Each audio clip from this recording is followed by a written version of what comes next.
¿Ya comenzamos? Sí, Listo. Perfecto. Hola, buenas noches. Esta es la 10ª sesión, la penúltima sesión de las venas abiertas de América Latina. Ya vamos, ya es la penúltima sesión. Aquí ya vamos a ver los últimos 4 capítulos de lo que es el libro y ya la última sesión pues queda para lo que escribió Galeano 7 años después y pues para conclusiones, ¿no? Ya generales del libro.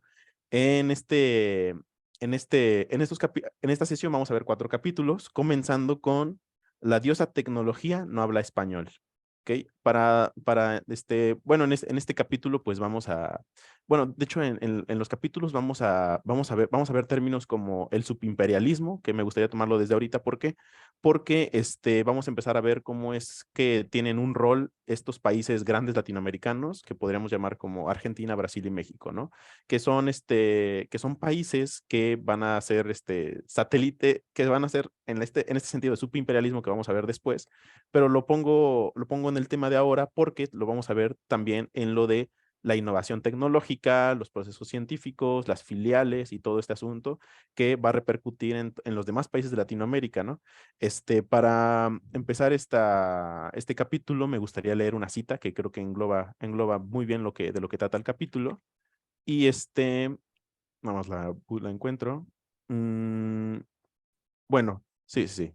Esto es porque vamos a hablar sobre los rasgos tecnológicos, de cómo llega la tecnología a los países de Latinoamérica y esta tecnología, de dónde proviene, su relación con las empresas, su relación también con las inversiones de capital, con las relaciones extranjeras y cómo las empresas limitan, ¿no? O sea, y limitan la transferencia tecnológica a los países latinoamericanos y cómo también se vuelve incluso se vuelve una mercancía, ¿no? Se vuelve una mercancía el mismo conocimiento, la misma transferencia tecnológica y también vamos a hablar un poco sobre la innovación científica, si es que existe, ¿no? Que esa es una de las preguntas que este capítulo nos despierta, si es que existe una innovación científica en los países latinoamericanos, ¿no? Entonces, sobre esta cita, se refiere a cuando las casas matrices sí proporcionan a sus filiales las innovaciones más recientes.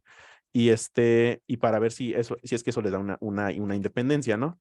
Esta encuesta la hizo The Business International y la realizó por encargo del BID.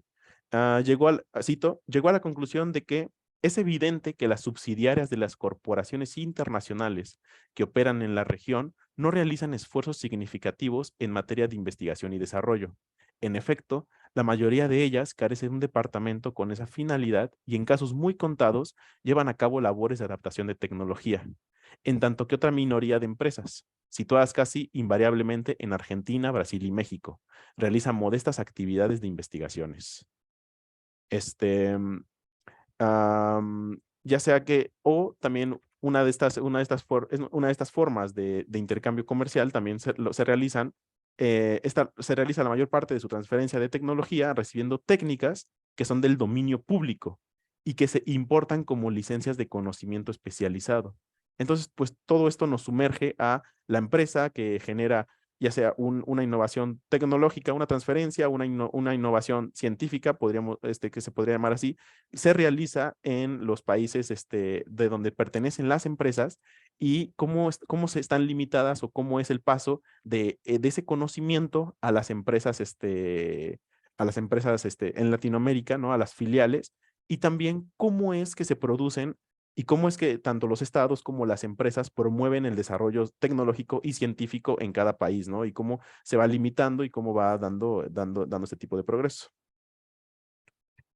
Sí, yo, o sea, resaltaría de este título justo una de las cosas que mencionas y la otra es el tema de la Universidad de Brasilia, ¿no? Que es yo profundicé un poco en la investigación sobre la Universidad de Brasilia y me pareció muy interesante lo que dice de la universidad y algo que encontré sobre el objetivo, los estatutos de la misma. Pero antes de leerles eso, solamente quería comentar precisamente del tema de las empresas, ¿no? De la tecnología. y a modo de relato, porque creo que a veces los relatos son más fáciles de recordar y que te hacen ver una realidad o partir de un bosquejo de lo que puede pasar o lo que es la realidad en Latinoamérica, es el siguiente relato, ¿no? Dice, la industria automotriz ha drenado de México $1,000 millones. De una u otra manera, pero un funcionario del sindicato de los automóviles en Estados Unidos recorrió la nueva planta de General Motors en Toluca y escribió después, fue peor que arcaico, peor, porque fue deliberadamente arcaico con lo obsoleto, cuidadosamente planeado. Las plantas mexicanas son equipadas deliberadamente con con maquinaria de baja productividad. A mí me hizo recordar, y digo, obviamente es un ejemplo tal vez burdo por el tipo de experiencia que puedo tener yo en donde trabajo, pero sí o sea, no es un secreto que las filiales de las empresas, de las grandes corporativos en Latinoamérica cuentan con muchos menos recursos para hacer lo que tú quieras que hacer, ¿no? Si tienes que hacer cualquier actividad, muchas veces son las empresas, son las matrices y grandes mercados como por ejemplo Estados Unidos, los mercados de Europa, que tienen toda digamos que la inversión por parte de estas empresas para tener la mejor tecnología. Ahora, para las industrias que son de los países en desarrollo, se les da lo mínimo y entonces uno tiene que pues arreglárselas para sacar, para llevar a cabo el mismo trabajo con el mismo nivel de calidad de trabajo, pero con una herramienta mucho más arcaica, ¿no? O sea, creo que el tema o sea, hay desarrollos que ni siquiera llegan a México nunca, ¿no? O sea, estamos hablando de años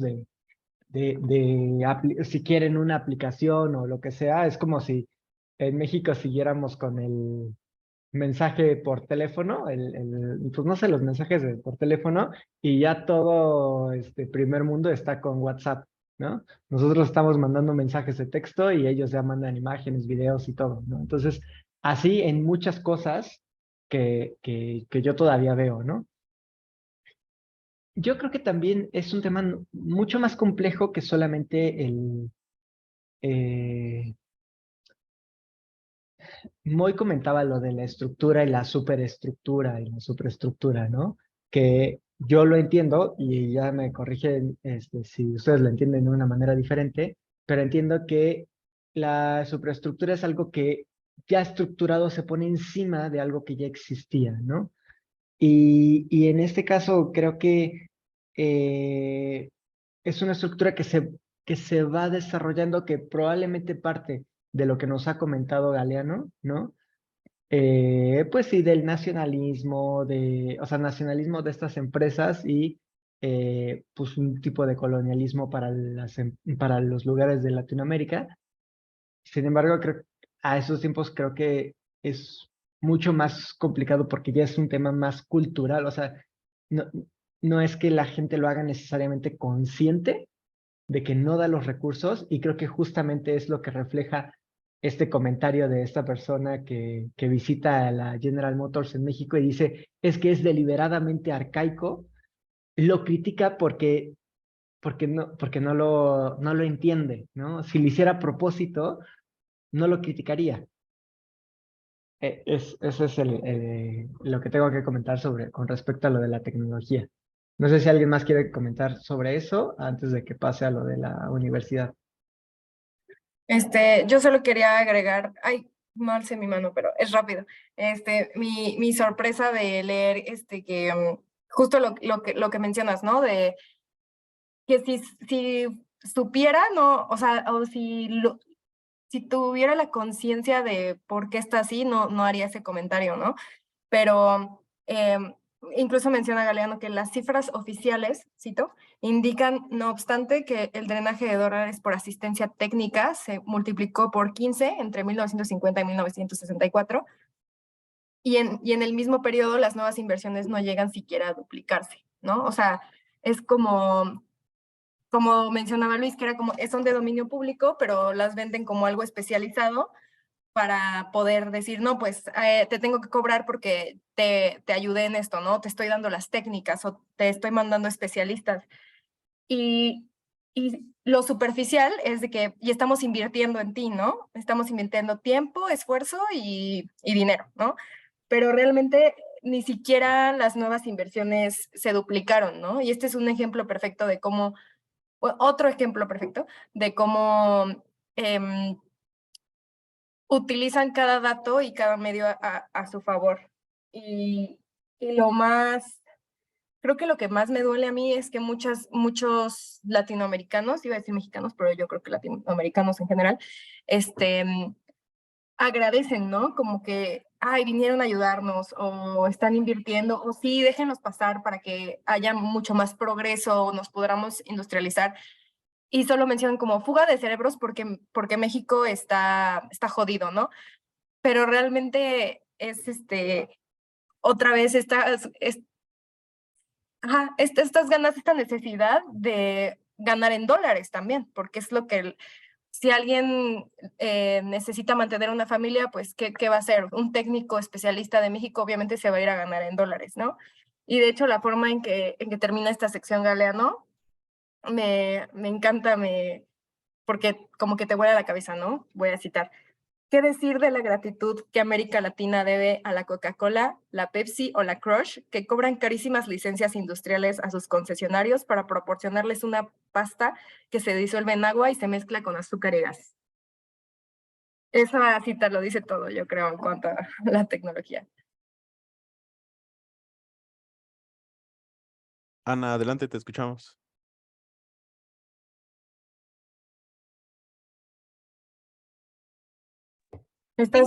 Tengo una pregunta. ¿Con qué finalidad las empresas transnacionales operan con tecnología arcaica? Si el siguiente capítulo habla que, pues, los avances tecnológicos están reemplazando a muchos puestos de trabajo. O sea, ¿cuál es la finalidad de que las transnacionales estén operando con tecnología arcaica? Pero también si vemos el capítulo siguiente, pues dice que la nueva tecnología o empresas más automatizadas, pues están ocupando menos personal. Entonces, ¿cuál es la finalidad de las transnacionales no modernizarse? Esa es mi pregunta.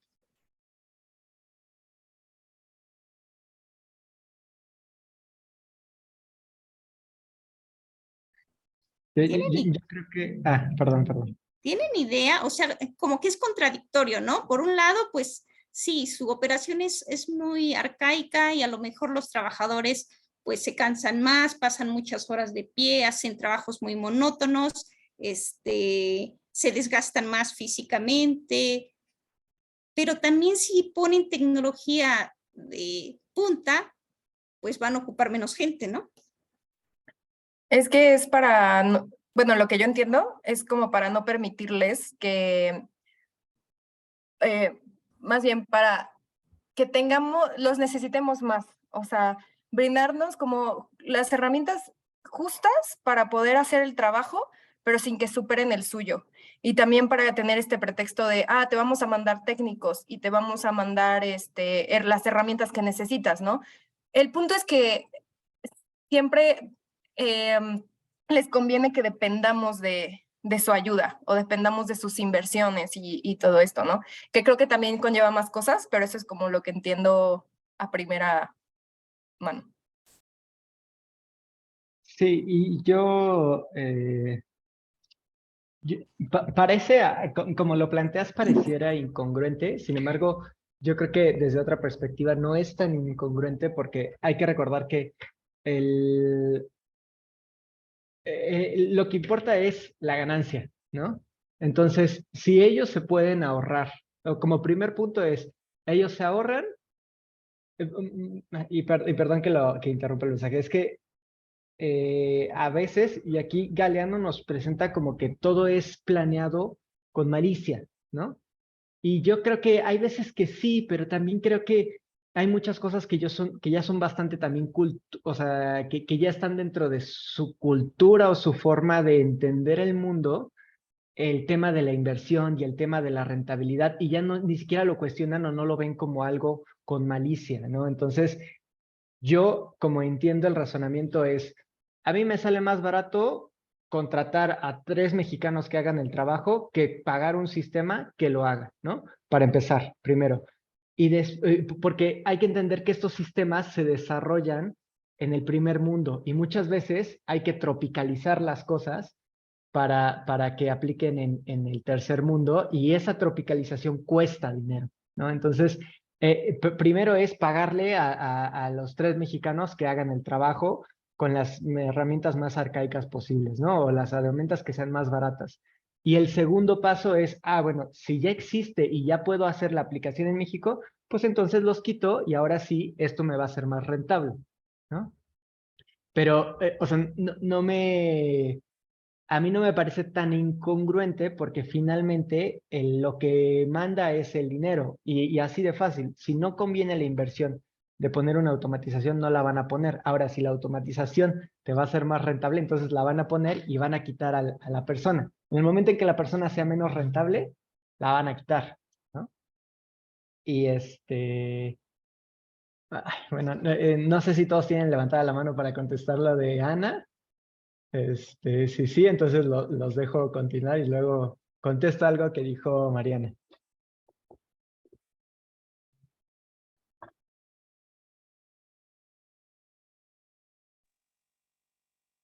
Creo que voy yo y la verdad no me quiero aventar a responder la pregunta de Ana porque para mí es, o sea, yo también la tengo y no me gustaría decir algo que solo es una opinión porque creo que es una pregunta eh, bastante buena y que necesita el suficiente sustento como para decir si realmente es un tema de ganancia, un tema de tener un beneficio adicional, el no tener la tecnología de punta.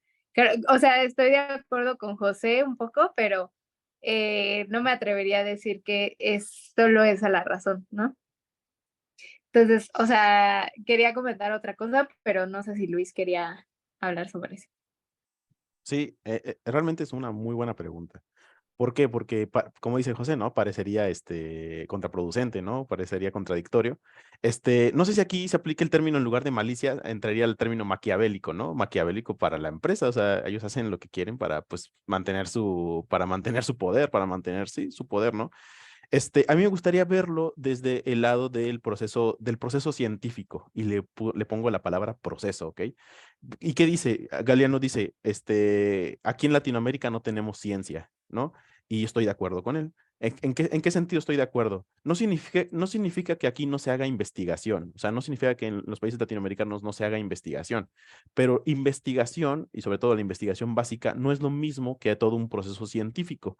Los procesos científicos, por lo general, concluyen con la utilización de esa información para algo. Y ese algo normalmente viene acompañado por lo que una empresa quiere, ¿no? Por lo que una empresa busca, ¿no? Buscan traducir ese hallazgo científico, traducirlo a algo tecnológico, ¿no? Entonces, yo me voy a aventurar, voy a tomar el coraje que dejó Rox, y me voy a aventurar a decir un poco. Y es el hecho de que les conviene a las empresas que tengan, porque ven como otra moneda de cambio las patentes, la transferencia tecnológica, ese conocimiento, la producción de tecnología, como dice Mariana, los técnicos, el que te vendan el equipo, el que vaya el técnico para allá, que el técnico vaya a tener que la máquina porque hay empresas que le venden a empresas también, o sea, no solamente es la misma empresa que reproduce estos hallazgos tecnológicos, sino que esa empresa tiene que comprar esa tecnología a otras empresas, ¿no? Y se vuelve un intercambio de esta forma. Entonces, no van a permitir que se dé el proceso científico para que generen esta tecnología en los otros países porque no les conviene. Creo que hay una parte de la cita, aquí voy a parafrasear a Galeano, pero que dice que el no darles esta ciencia o el permitir que tengan este desarrollo científico los pone los pone en una subordinación cultural, ¿no? Entonces, y esto se refiere sobre todo al hecho de que tampoco puedan los otros países exportar su conocimiento, ¿no? Y aquí voy a entrar un poco con lo que dice Mariana, que es muy importante, que es lo de la fuga de cerebros. La fuga de cerebros, aquí tenemos universidades que ya están bajo el sistema americano, y en ese sistema americano lo que buscan es formar a personas para que generen estas investigaciones, para que generen este conocimiento, pero no para que desempeñen todo el proceso científico que engloba todo el círculo científico, por decirlo de esta forma, sino para que produzcan la investigación básica, ¿no? Herramientas de producción de investigación básica.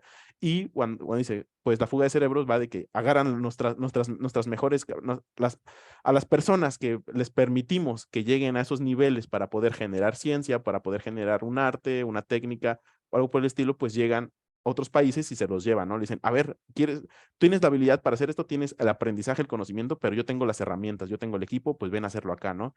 Y pues es también otro problema, como vemos de nuevo otra forma de comerciar, ¿no? Y todo a fin de cuentas termina en que todo lo pueden llegar a comerciar. No sé si Rox todavía tiene un comentario porque todavía tiene la mano alzada. Dale. Pero justo con lo que acabas de decir, conecto con la respuesta que le quería dar a Mariana. Mariana dijo, es que pues no tienen otra alternativa que irse, ¿no? Estas personas que son técnicos o que saben hacer algo, ¿no? Que son científicos y que deciden emigrar, ¿no? Que deciden ir a Estados Unidos o ir a alguna parte de Europa y establecerse ahí, ¿no? Porque hay que ganar en dólares.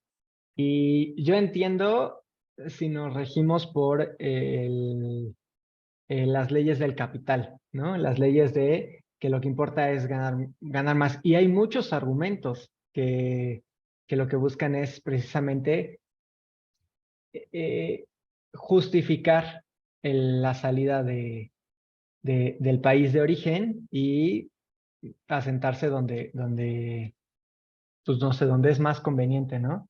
Sin embargo, bueno, porque es claramente que yo soy nacionalista, pero el tema es que entonces, ¿de quién es el problema? ¿No? O sea, si nosotros no nos quedamos, si nosotros no buscamos hacer un cambio para que las siguientes generaciones sí se puedan quedar y sí tengan las herramientas, y entonces, ¿quién esperamos que haga esto? ¿No?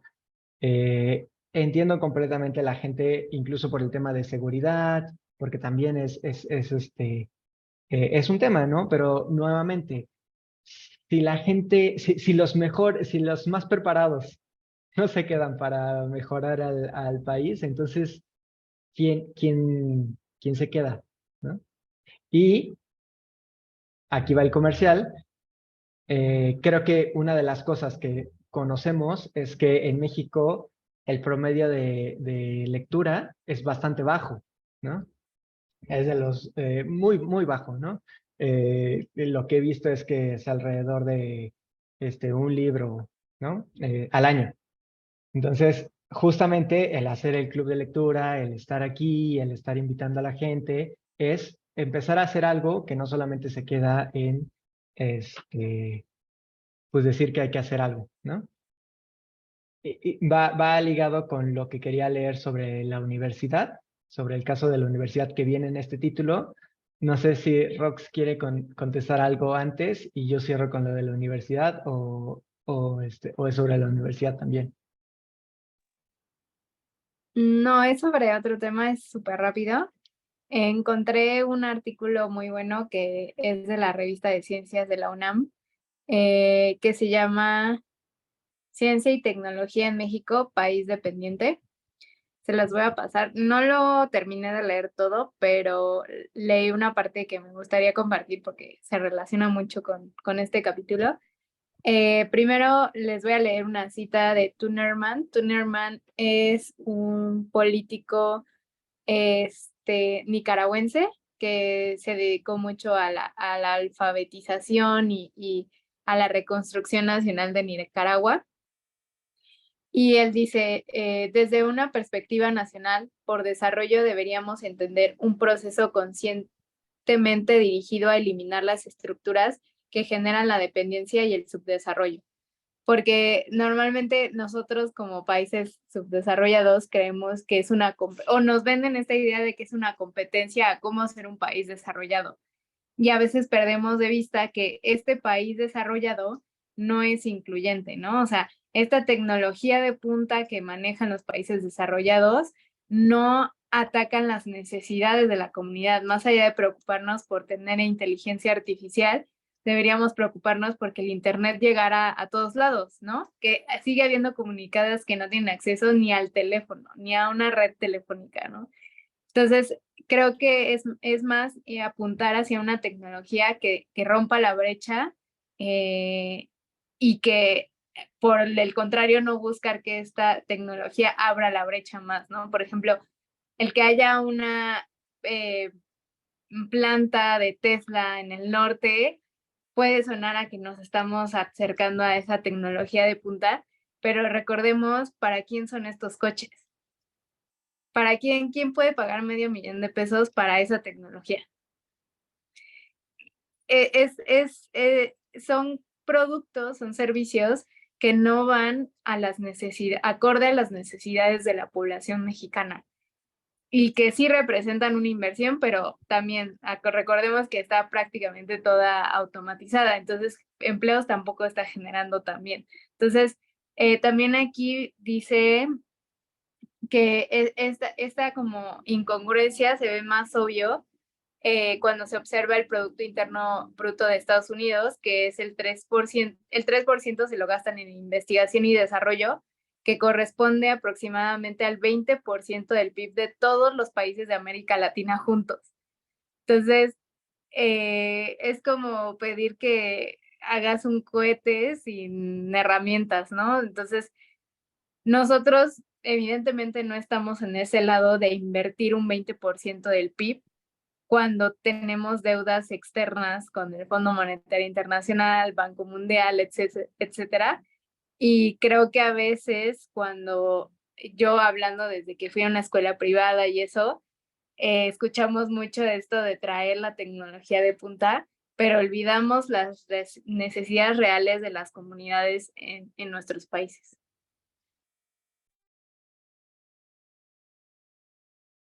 Si quieres tú, Vera, y luego yo. Sí, gracias. Buenas noches. Bueno, perdón por haber llegado tarde. Yo quería comentar referente a lo de las universidades, ¿no? Efectivamente es un atrevimiento el tener un alto grado académico y decidirse por regresar al país, ¿no? Finalmente existe el CONACYT, y es un apoyo no solamente al área científica, sino también a la científica cultural. Existe, pero desgraciadamente de repente no se sabe cómo se va moviendo, ¿no? Eso de los apoyos, de los proyectos que financia, yo sé de un caso y digo yo, bueno, efectivamente México tiene muchas carencias y no pasa, y no todas pasan por la cuestión de los cerebros, ¿no? Yo creo que el hecho de que México parta desde niveles muy bajos, tanto en el área deportiva, cultural, como científica, lo hace tremendamente resiliente, tremendamente tenaz, porque a pesar de que parte de plataformas muy difíciles, logra muy buenos desarrollos. El problema es que luego no sabe cómo manejarse en esas instituciones como el CONACYT, donde también se pueden estar moviendo ciertas privilegios de información que se le da a los amigos, etcétera, etcétera. Lo cierto es que si alguien tiene un desarrollo tecnológico no siempre está bien recibido, no siempre recibe los apoyos necesarios y a veces se caen en trampas de que simplemente no se les da la información de cómo meter un proyecto, ¿no? Y un científico se puede pasar un año y otro año metiendo ese proyecto para buscar financiamiento porque no tiene él una posición económica que le permita autofinanciar sus proyectos. Y entonces resulta que lo metió por un rubro que no iba a pasar porque pues no era por ahí. Y cuando finalmente encuentra que lo podía haber metido como un desarrollo tecnológico, pues pues ya no es el momento, ya pasó el tiempo, etcétera, etcétera. Ese es un punto que pues es el mismo autosabotaje, digámoslo así. En el nivel científico, sí, efectivamente, las universidades están poco financiadas. El gobierno las financia, cuando en Estados Unidos lo que yo sé es que hay hay un financiamiento a las universidades de empresas privadas, cosa que aquí no se da. Por eso Estados Unidos en Estados Unidos las universidades que generan esos desarrollos inmediatamente manejan patentes y en México las patentes no se manejan igual, o sea, tiene un número muy bajo de patentes México, ¿no? Yo creo que puede tener muchos científicos que están trabajando a pesar de las dificultades, que pueden sacar innovaciones, pero que no hay los mecanismos ni para las patentes ni para recibir esos apoyos, ¿no? Entonces yo creo que por ahí hay mucho que hacer, un poquito como involucrarse, definitivamente que necesitan apoyo, necesitan orientación, porque finalmente pueden desistir y seguir en el país ya sin tener la posibilidad de producir lo que hubieran producido si hubieran tenido apoyos. O que de plano se vayan, pero tanto adentro como afuera, los científicos les dan el punto de la maquila científica, ¿sí? Es la única manera de poder, bueno, un camino para obtener financiamiento es ¿cómo sería cómo se los explico? O sea, es un proyecto internacional y le dan como un coto de donde pueden trabajar los científicos mexicanos. Y están incluidos en esas publicaciones internacionales, pero están haciendo maquila científica, ¿no? Cuando yo creo que tienen la capacidad de hacer mucho más que eso. Entonces, bueno, yo nada más quería comentar esta situación que está dentro de ese esquema, ¿no? De las limitaciones porque pues porque no estás donde se manejan las patentes, donde se financian de diferentes fuentes los proyectos, pues eso es nuevamente más de lo mismo, ¿no? Estar en desventaja. Gracias. No, todavía no acabamos.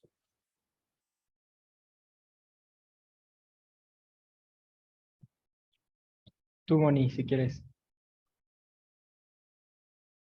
Sí, hola, ¿cómo están? Yo quiero comentar un poco sobre lo que comenta Vera, que sí tiene razón, y también, pero hay que considerar otro aspecto que creo que es el verdadero problema. Yo lo he vivido como en el área de gobierno y en las universidades en las que he estado. El verdadero problema siempre ha sido el nivel de corrupción que hay en las instituciones, y en que desde hace décadas, o sea, incluso la UNAM está dirigida por parte de de las mismas élites.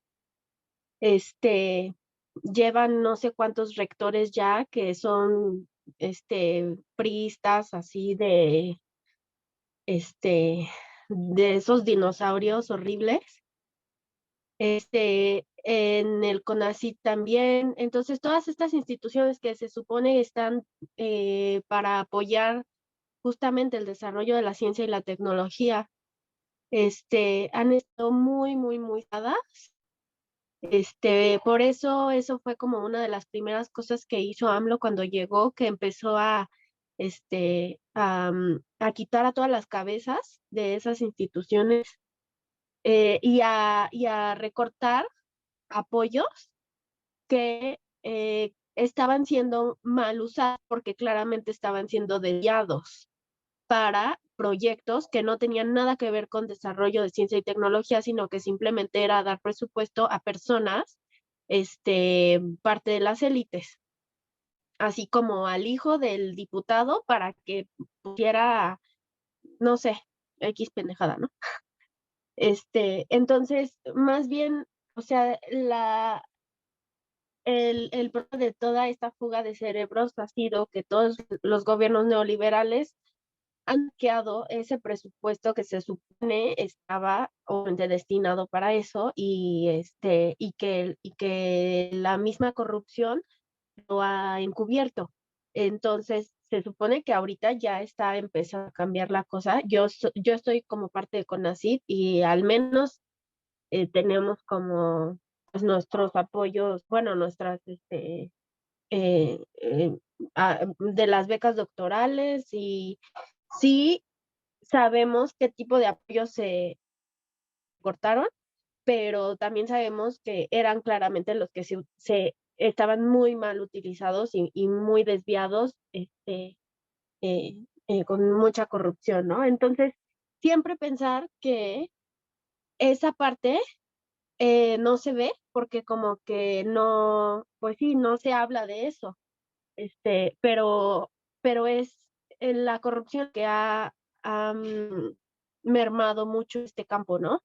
De la investigación, de la ciencia, y aún así sabemos que ha habido grandes avances y grandes aportaciones mexicanas, este, como los del Poli, que siempre se inventan algo nuevo a base de nopal, y o sea, es genial, ¿no? Pero sí que más bien ha sido porque todas estas instituciones están súper corruptas y el problema es, no me acuerdo si se había comentado en una sesión anterior, que también en todas estas instituciones está muy amarrado el poder por parte de los sindicatos y los mismos sindicatos no permiten que los presupuestos se utilicen correctamente. Entonces los sindicatos están ahí manipulando horrible para que obviamente no le llegue a las personas brillantes que le tiene que llegar, ¿no? Eso es lo que quería comentar. Yo quería, perdón, yo Vale, nada vale. más ya rápido quería comentar precisamente el tema de las universidades y esas infiltraciones, ¿no? Pues parece ser, yo lo oí como un rumor, pero a veces esos rumores que suenan tanto, ahora sí que lo pongo en ese término. Escuché, no he leído todavía. Lo que sí leí es que en la Universidad de la Ciudad de México tuvieron que, de alguna manera, que cerrar filas porque el PAN anda queriendo la rectoría de la Universidad de la Ciudad de México y el comentario es, yo no sé si alguien sabe que me lo confirme, que Lorenzo Córdoba quiere la rectoría de la UNAM. Entonces digo yo, ¿por qué la quieren? Igual que el INE, ¿no? Porque son instituciones que tienen, que ahora sí que como existen paraísos fiscales para el dinero mal habido, existen fideicomisos bien habidos para intereses muy privados, ¿no? Entonces, nada tontos, ¿no? Por ahí van, por ahí van. Gracias. Bueno, sí, ya como último comentario de este título, creo que voy a tratar de tocar los puntos rápido. Creo que sí es esencial que nosotros como mexicanos sepamos qué es lo que está pasando en nuestro país y qué es lo que está pasando. Bueno, va a sonar muy centralista, pero ¿qué pasa también aquí en la capital del país, no? Sobre lo que comenta Moni y lo que comenta Vera, precisamente sacaron un documental que es sobre la UNAM, que se llama La Crisis Silenciada. Si ustedes literal ponen en YouTube UNAM, van a ver ese documental. Y a mí me parece muy interesante porque justamente AMLO critica a la UNAM, pero es muy importante entender a quién está criticando dentro de la UNAM y también identificar que no es toda la UNAM y que hay una lucha dentro de la UNAM para que haya igualdad, ¿no? Para que haya, para que se den una idea, hay maestros que ganan menos de, no sé, 1,200 pesos porque les pagan por hora al mes, 1,200 pesos al mes, 30 ¿no? Porque, pesos. 30 sí, pesos la hora de los maestros de asignatura. 30 pesos, sí. sí. Pero también hay maestros que ganan más de 150,000 pesos al mes. Entonces, hay un maestro que es doctor y es uno de los grandes académicos. Ahorita no me acuerdo del nombre, si tú lo conoces, Moni, pero él es parte de este documental y menciona que la UNAM tiene el índice Gini. El índice Gini mide la desigualdad o ¿es aspecto? Sí, creo que es aspecto. O sea, el nivel de desigualdad en los países, ¿no? Y se mide por quién es el que tiene el menor ingreso y quién es el que tiene el mayor ingreso y qué tanta es la diferencia, ¿no? La UNAM tiene el índice Gini mucho, o sea, un índice Gini mucho peor que el que tiene África, que el que tienen los países más subdesarrollados, ¿no? Entonces, es un tema muy fuerte que tiene que llevar a cabo la lucha interna los estudiantes de la UNAM, que tiene que llevar a cabo internamente los maestros de la UNAM, pero es importante que nosotros sepamos este tipo de cosas para que sepamos que no es que la máxima casa de estudios en México toda sea corrupta, ¿no? Es una lucha interna que se está haciendo y que se está documentando, ¿no? Entonces, eso creo que es importante. Por otro lado, identificar estas narrativas sobre qué es lo que pasa ahí, porque entonces efectivamente sale Lorenzo Córdoba queriendo defender al INE, personas nefastas como Kenia López diciendo es que no se metan con la universidad y tal, cuando es cuando son las cabezas de la universidad las que están reproduciendo este tema de desigualdad que justamente menciona Eduardo Galeano, ¿no? Y como último punto, mencionar precisamente lo que se menciona en el libro de la Universidad de Brasilia, y creo que vale la pena que se los lea porque es algo importante sobre este título. Dice, las universidades latinoamericanas forman en pequeña escala matemáticos, ingenieros y programadores que de todos modos no encuentran trabajo sino en el exilio. Nos damos el lujo de proporcionar a los Estados Unidos nuestros mejores técnicos y los científicos más capaces, que emigran tentados por los altos sueldos y las grandes posibilidades abiertas en el norte a la investigación. Por otra parte, cada vez que una universidad en un centro cultural superior intenta en América Latina impulsar las ciencias básicas para echar las bases de una tecnología no copiada de los moldes y los intereses extranjeros, un oportuno golpe de Estado destruye la experiencia bajo el pretexto de que así se incuba la subversión. Aquí, más que recalcar este tema del golpe de Estado, yo quiero leer lo que continúa, que es, este fue el caso, por ejemplo, de la Universidad de Brasilia, abatida en 1964. Y la verdad es que no se equivocan los arcángeles blindados que custodian el orden establecido. La política cultural autónoma requiere y promueve, cuando es auténtica, profundos cambios en todas las estructuras vigentes. Obviamente estos profundos cambios en las estructuras vigentes no son fáciles. La gente que quiere mantener el status quo y que tiene el status quo no lo va a dejar sin luchar, pero tenemos que tener conciencia de eso, ¿no? Y tenemos que tener conciencia de cómo se construyen estas narrativas para que nosotros sepamos a quién tenemos que apoyar, ¿no? Aunque la lucha es interna en cada una de las universidades, si nosotros desde fuera no sabemos a quién apoyar, no sabemos qué narrativa debemos de de apoyar. Entonces, estamos apoyando de alguna forma el status quo, ¿no? Porque no estamos haciendo algo para que cambie el estatus de las cosas. Y bueno, ya había subrayado en la investigación que hice sobre la Universidad de Brasilia los puntos más importantes que mencionaba de este título, pues de los objetivos de la universidad, ¿no? Que era formar ciudadanos responsables. Voy a leerlos lo más rápido posible, que es formar ciudadanos responsables, empeñados en la búsqueda de soluciones democráticas para los problemas que enfrenta el pueblo brasileño, el desarrollo económico y social, preparar profesionales capaces de promover progreso social mediante la ciencia y la tecnología, congregar científicos, intelectuales y artistas asegurándoles los medios necesarios materiales indispensables para la ampliación del conocimiento, colaborar con los estudios sistemáticos de investigación para para mejorar más completo conocimiento. Bueno, dice, colaborar con los estudios sistemáticos e investigación originales para el mejor y más completo conocimiento de la realidad brasileña en todos los aspectos, o sea, para conocer cuál es la realidad, ¿no? Y cuál es el contexto en el que se tiene que mover y cómo transformarlo. Y luego viene algo muy bonito que dice, es evidente que tales declaraciones de principios, tales definiciones de finalidades y de objetivos serían simplemente letra muerta, como tantas otras, y se consideraría solamente como expresiones del verbalismo latinoamericano cargado de residuos positivistas mezclados a ideales neorrománticos.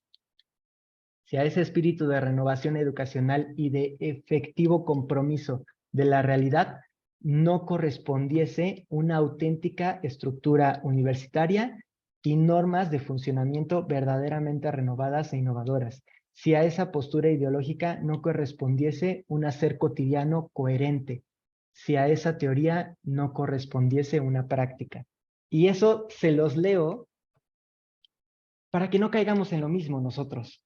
Para que no caigamos en este neorromanticismo de lo que se tiene que hacer y lo que vemos y lo que leemos y nunca seamos capaces de acompañarlo con las acciones, ¿no? Que nunca seamos capaces de organizarnos y de hacer algo tangible, ¿no? Esa era mi participación. Muchas gracias. Gran capítulo, creo que no habíamos hablado de la ciencia y de la tecnología tan de lleno, ¿no? Lo habíamos visto como, o sea, no tan metido en estas épocas, en estos momentos, lo habíamos visto, pero más como algo que se acompañaba, ¿no? Pero estuvo muy bien. Si les parece, en lo que sigue de la sesión, podemos trabajar los últimos 3 temas. Digo los títulos y me gustaría introducir en el primer título y de ahí pues le doy apertura a cualquier aporte, ¿va? Los siguientes títulos son La marginación de los hombres y las regiones. Después está La integración de América Latina bajo la bandera de las barras y las estrellas. Y por último, que es que es el último capítulo que escribe Galeano del libro, Nunca seremos dichosos, nunca, había profetizado Simón Bolívar. Entonces, me gustaría comentar sobre el capítulo siguiente, que sigue después de que es el de la marginación de los hombres y las regiones.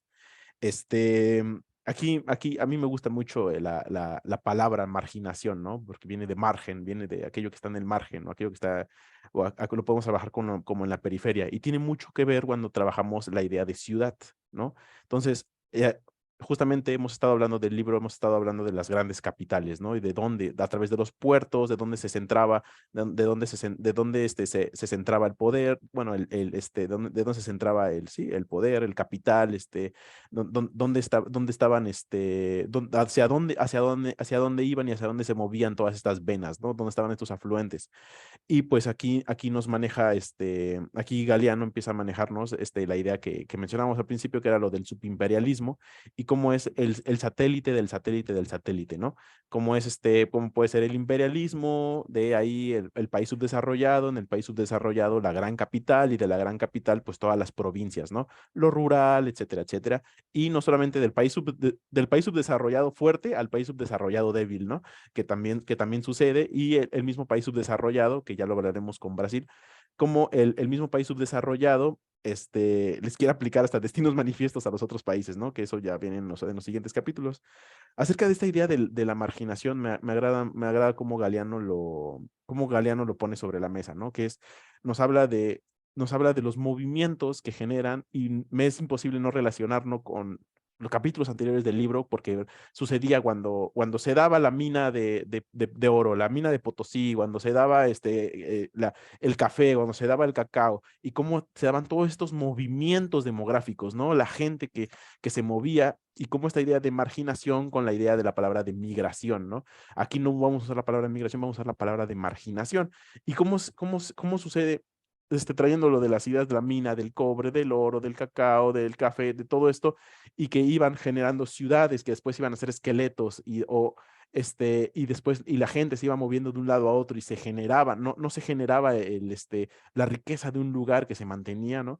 Ahora vemos el momento de las ciudades, ya sea México, ya sea Sao Paulo, ya sea Buenos Aires, y vemos estos movimientos, ¿no? ¿Por qué? Porque la gente rural, que al no haber comercio interno, mercado interno fortalecido, pues no hay, ahí Galeano creo que habla de de los latifundios, de las haciendas débiles, etcétera.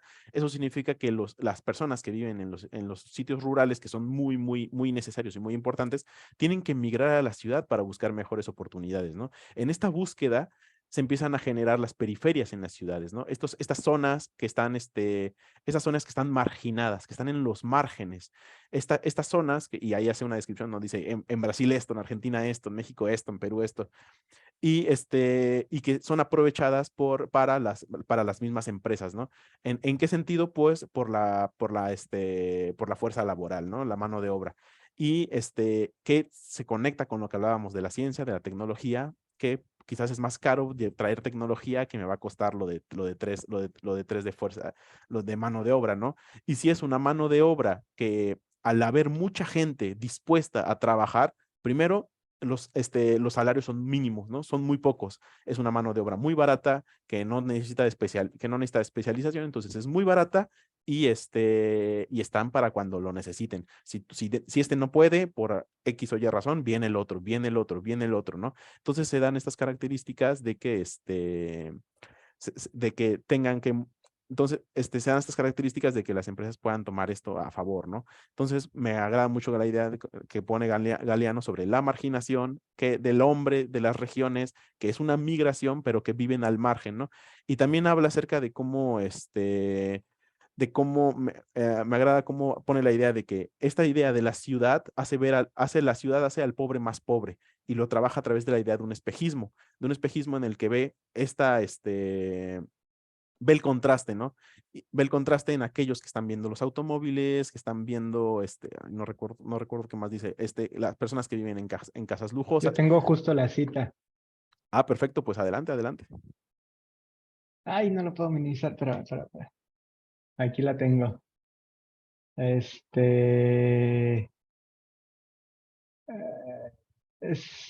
Escaleras mecánicas.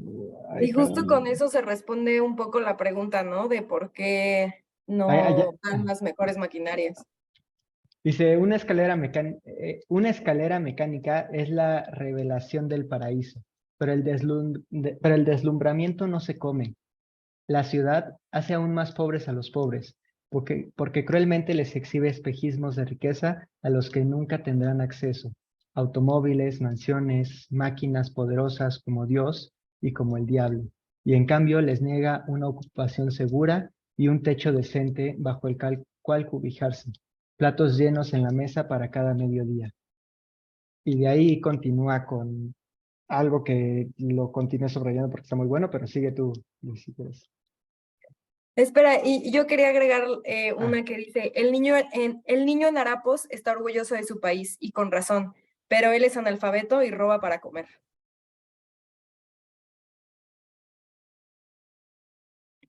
Sí, sí. A mí también me gustó la parte en donde hace la relación entre los centros coloniales y dice, los viejos centros coloniales ahora convertidos hoy en centros industriales, ¿no? Y sigue hablando de la ciudad, de la periferia, todo esto que da para mucho que comentar. Sí, realmente, ay, perdón. Tú, Ana, perdón.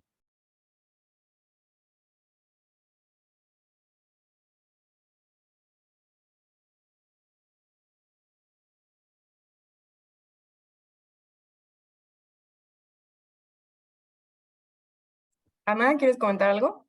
Ay, sí, perdón.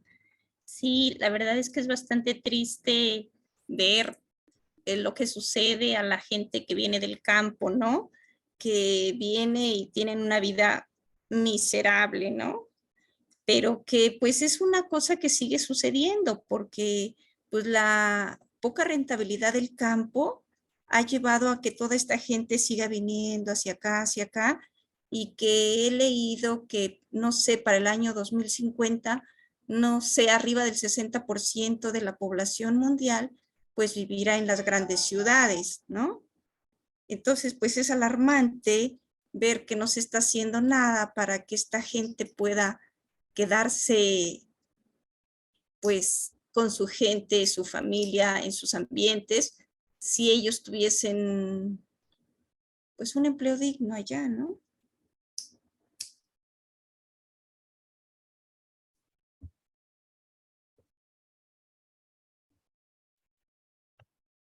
Y la verdad es que cuando leí todo esto que pasaba, que cómo los pues Estados Unidos nos ha robado pues todo, pues también como decía Luis, el conocimiento se ha vuelto también una mercancía, ¿no?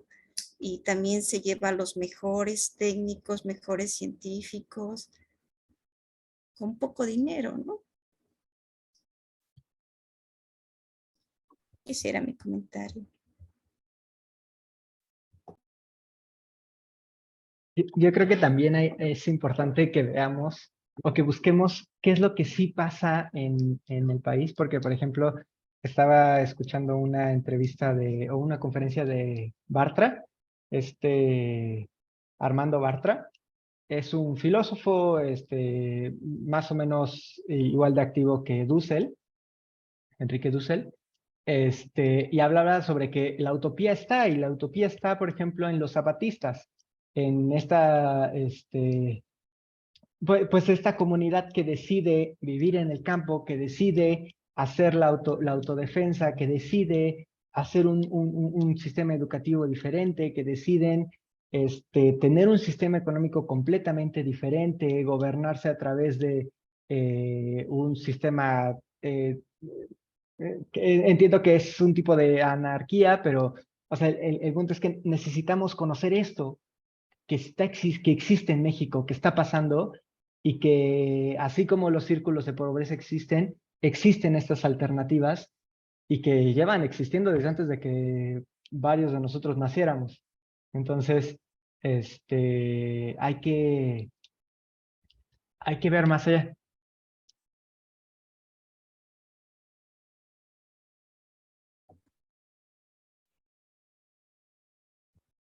A no ser que hay otro comentario, me gustaría pasar al otro capítulo, que es el de la integración de América Latina bajo la bandera de las barras y las estrellas, ¿no? Aquí, pues sigue siendo esto, ¿no? Que, dice, Galeano habla sobre la Asociación de los Países Latinoamericanos, ¿no? Y aquí nos da un giro interesante, que dice, pues es que a Estados Unidos le conviene que esto suceda, le conviene, pero bajo qué, ¿no? Y está esta Asociación de Latinoamérica para el Comercio Libre, la ALALC, sí, Asociación Latinoamericana de Libre Comercio. Y bajo estas, me gustaría leer, dice, a mediados de abril de 1969, por ejemplo, se reunió en Asunción la Comisión Consultiva de Asuntos Empresariales. Entre otras cosas, reafirmó la orientación de la economía latinoamericana en el sentido de que la integración económica de la zona ha de lograrse con base en el desarrollo de la empresa privada fundamentalmente, y recomendó que los gobiernos establezcan una legislación común para la formación de empresas multinacionales, constituidas predominantemente por capitales y empresarios de los países miembros. La creación de un mercado común de las acciones, una especie de integración de las bolsas, para que desde cualquier lugar de América Latina se puedan comprar empresas radicadas en cualquier punto de la región.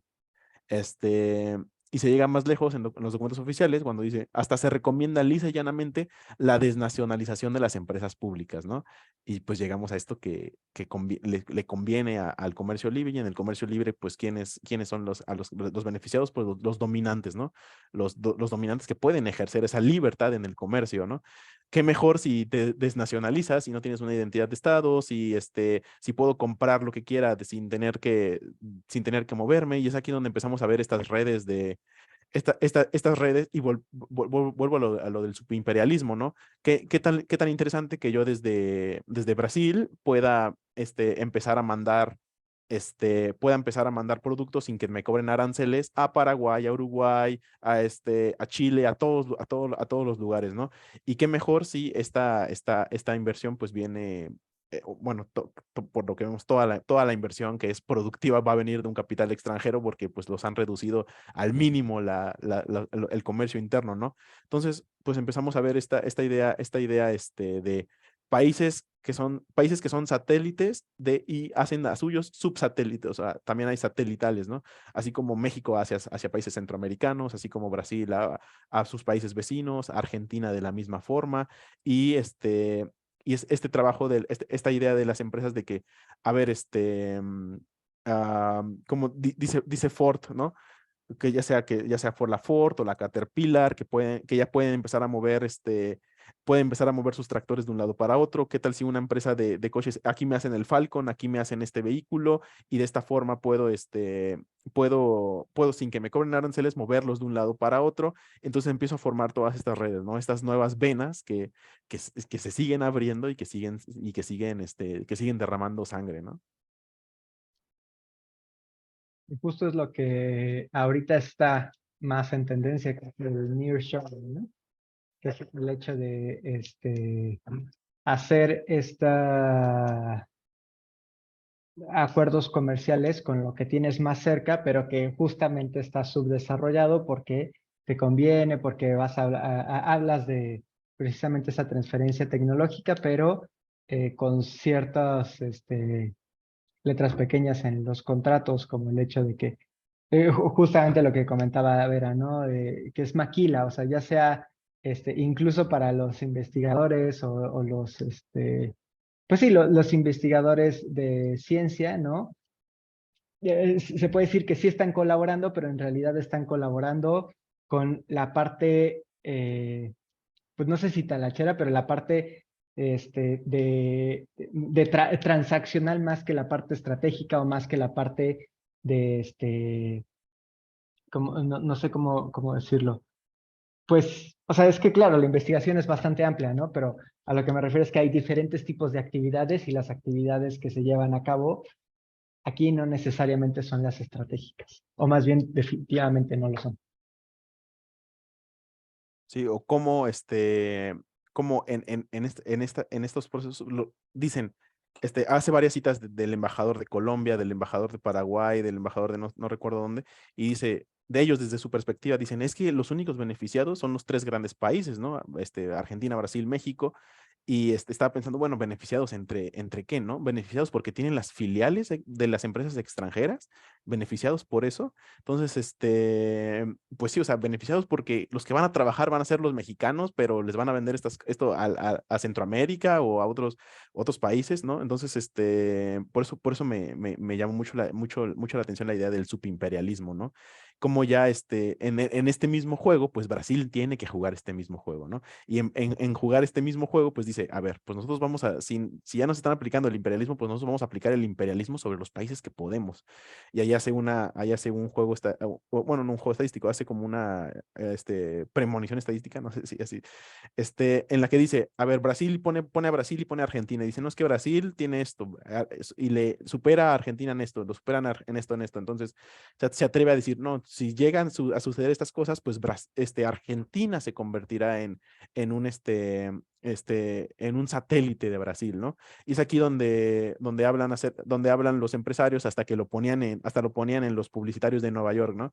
Que decían, no, hay que ir a Brasil porque en Brasil está el nuevo paraíso, el nuevo paraíso, porque tiene los recursos, tiene los vecinos, tiene las fuentes, tiene los lugares para llegar a vender, para llegar a vender los productos, y pues se vende como esa publicidad para que lleguen, ¿no? También me llama mucho la atención, como que lo sabemos, ¿no? No puede ser, o bueno, genera una idea de terror y de sorpresa cuando piensas que puede que te salga más barato el pastelito, que traen azúcar de allá, que traen el chocolate de allá, que lo empacan allá y te lo venden aquí en la esquina, te sale más barato que comprarte una fruta, ¿no? Cosas de ese estilo. ¿Y por qué voy a esto? Porque Galeano hace una, pone como ejemplo cómo costaría, no recuerdo qué es lo que costaría, pero dice que cuesta más traer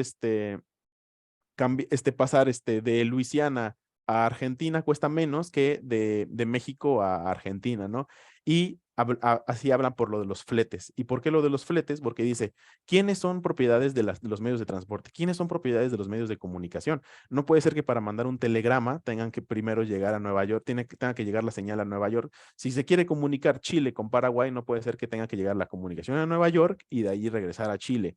¿Y esto a qué se refiere? Esto ya del capítulo de Simón Bolívar, acerca de la unidad nacional y de cómo desde que empezó el imperialismo inglés, después de las guerras de independencia de los países latinoamericanos, cómo se generó este abanico y de dónde salió este abanico, ¿no? Y cómo no se permitió que se comunicaran los países cercanos entre ellos, y que sin embargo se profundizó más en las zonas portuarias, en que las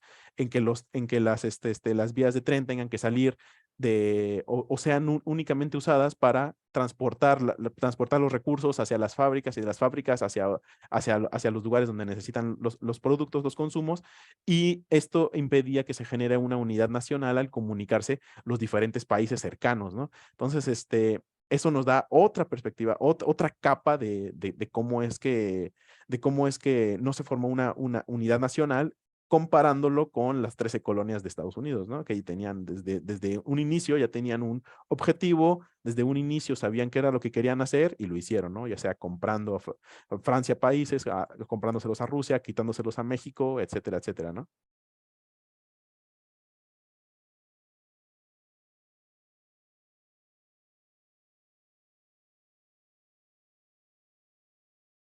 Estás en mute. Silenciado. Sí, ya.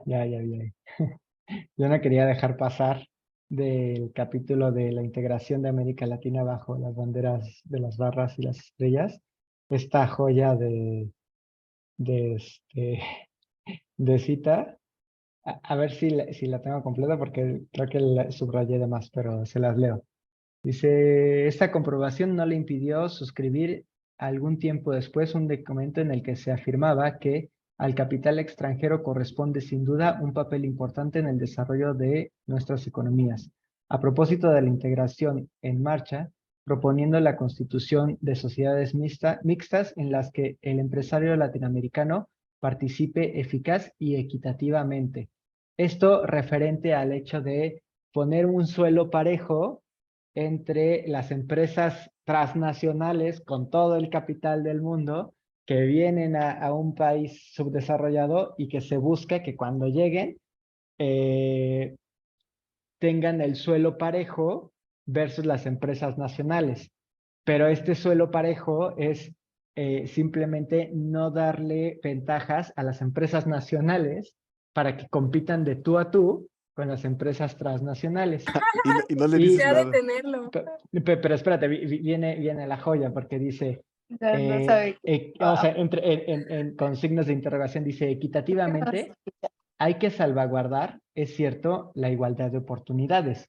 Bien decía Anatole France que la ley, en su majestuosa igualdad, prohíbe tanto al rico como al pobre dormir bajo los puentes, mendigar en las calles y robar pan. Es de esta igualdad desde la que hablan los que hablan de la libertad de comercio, los Sí. que hablan de que el comercio se regula, el mercado se regula solo, en que estos libertaristas, justamente de esta libertad es de la que hablan. Pues nada más, no quería dejar pasar eso.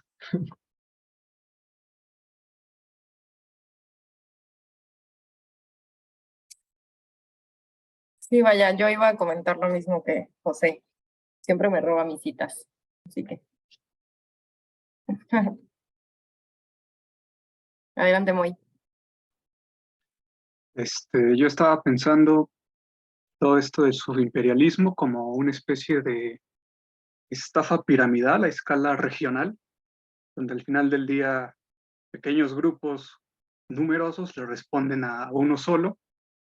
Y se me ocurrió que de alguna manera se puede explicar lo que ocurre con Latinoamérica en base a lo que ocurrió en el sistema de haciendas en México, donde unos hacendados tenían a muchísimos peones que trabajaban para ellos en tierras que antes estos peones cultivaban libremente y que eran propietarios de esas tierras.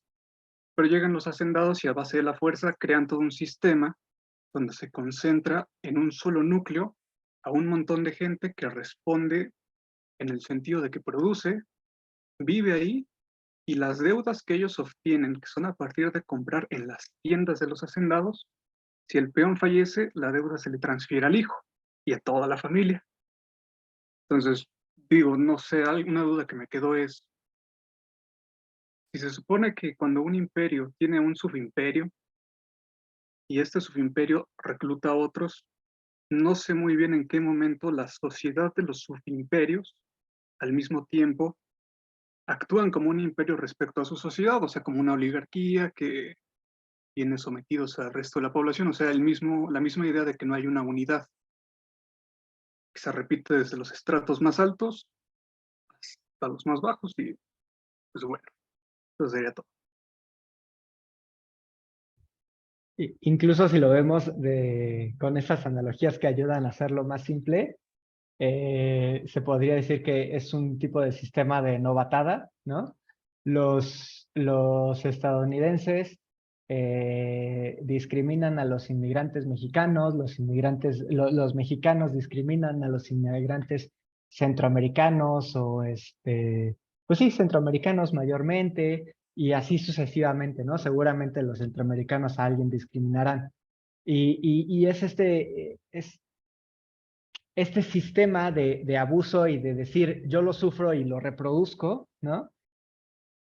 Creo que es muy fácil reproducirlo, pero también creo que nosotros tal vez no estamos en la punta de la pirámide, pero sí podemos dejar de reclutar a nuestros amigos para que recluten a sus amigos, para que les vendan un producto en el tema del sistema piramidal, ¿no? Podemos dejar de reproducir estas dinámicas, incluso estas dinámicas de no cuestionarse, de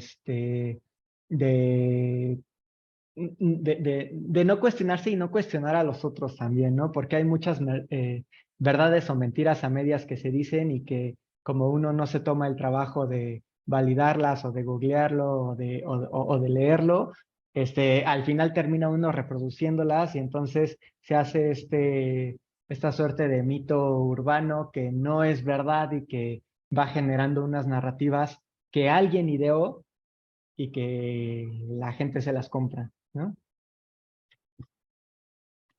Sí, y que no solo se queda ahí, o sea, también también sucede con las capitales o con las urbes y a las provincias, a las zonas rurales, ¿no? Y por eso se da estos movimientos, por eso se da estos movimientos, por eso comparaba la idea de marginación con la palabra de migración, ¿no? Que era no una comparación, sino esta como este juego que pueden permitirnos estas palabras, ¿no? ¿Algún otro comentario sobre las lecturas? Pues a mí me gusta como cierra Galeano, mencionando que no es solo cuestión como de integrarse tal cual, sino, voy a citar, para que América Latina pueda nacer de nuevo, habrá que empezar por derribar a sus dueños, país por país. Se abren tiempos de rebelión y de cambio. Hay quienes creen que el destino descansa en las rodillas de los dioses, pero la verdad es que trabaja como un desafío candente sobre las conciencias de los hombres. Y nótese que dice conciencias de los hombres, ¿no? El hacer consciente, como lo que mencionaba José, ¿no? Y empezar por nosotros a no reproducir estos comportamientos, a cambiarlo, ¿no? Y también hace la pregunta un poco antes de esa cita, de qué integración puede realizar países que ni siquiera se han integrado por dentro. Entonces también es lo que luego hemos también comentado a lo largo de todo este club, ¿no? De que hay que saber cuál es nuestra identidad, ¿no? O tal vez no saber, pero sí empezar a cuestionar qué es lo que nos forma y cómo integrarnos. Y pues a mí me gusta mucho que a pesar de que es duro, este Galeano, pues dice como hay que abrir estos tiempos de rebelión y de cambio, ¿no? Que pues cierra mencionando que es a fines de 1970, que ya cuántos años han pasado, ¿no? Y entonces, ¿dónde están dónde está el nuevo Venas Abiertas? ¿Dónde está este tiempo de rebelión y de cambio? ¿Habrá alguno? ¿Nos vamos a integrar? ¿Vamos a nacer de nuevo? ¿Vamos a derribar a los dueños?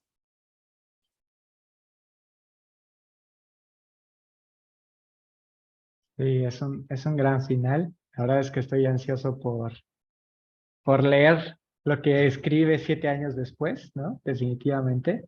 Porque 7 años después él ya sabe lo de Salvador Allende, ¿no? Entonces, no sé cómo eso cambia su perspectiva, porque eso es un golpe muy fuerte. Pero sí, yo creo que, como dice Mariana, es un libro que creo que se tiene que leer, ¿no? Y que ahora, justo como dice Mariana, hay que ver qué es lo que ahora vamos a hacer nosotros, ¿no? Afortunadamente, no, o sea, bueno, ahorita por lo menos somos 8 personas, ¿no? Así que solos no van a estar en pensar esto de qué demonios vamos a hacer.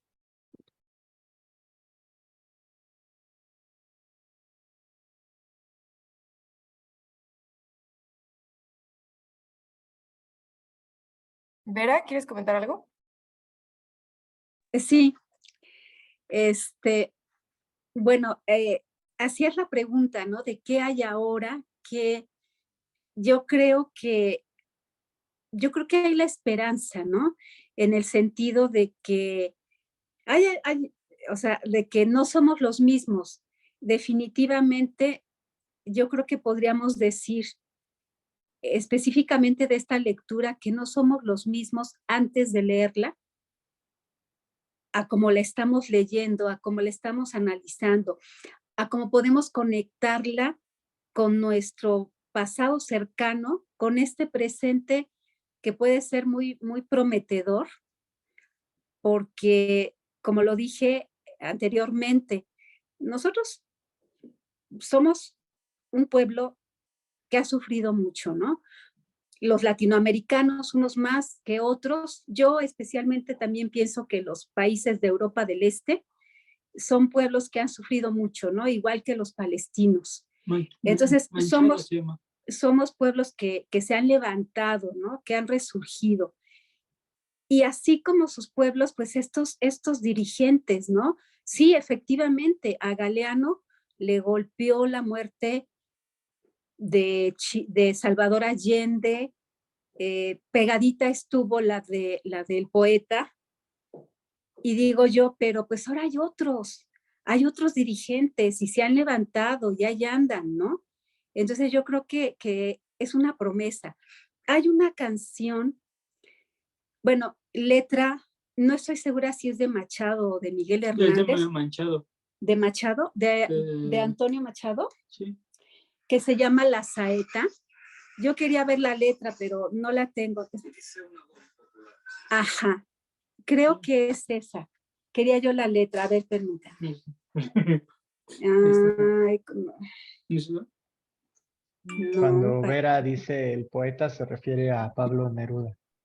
sí, Pablo Neruda murió muy cerca de Salvador Allende. Y bueno, vaya, esta canción que comentaba yo es un poema, no sé si de Miguel Hernández o de Antonio Machado, pero la musicalizó Juan Manuel Serrat y habla precisamente de cómo renace, ¿no?, el árbol. A ver, espera. Sí, se llama La Saeta. La verdad es que no tengo aquí ahorita mi computadora, pero búsquenla. Búsquenla porque es muy bonita la parte donde dice eso, que van a salir, o sea, van a cortar, pero van a volver a salir, ¿no? Y un poema que en algunas paredes por ahí apareció, precisamente de Neruda, que decía, podrán cortar una flor, pero no impedirán la primavera, ¿no? Entonces, esa sería mi respuesta a la pregunta de Mariana, ¿no? ¿Qué pasa ahora? Pues lo que nosotros queramos, ¿no?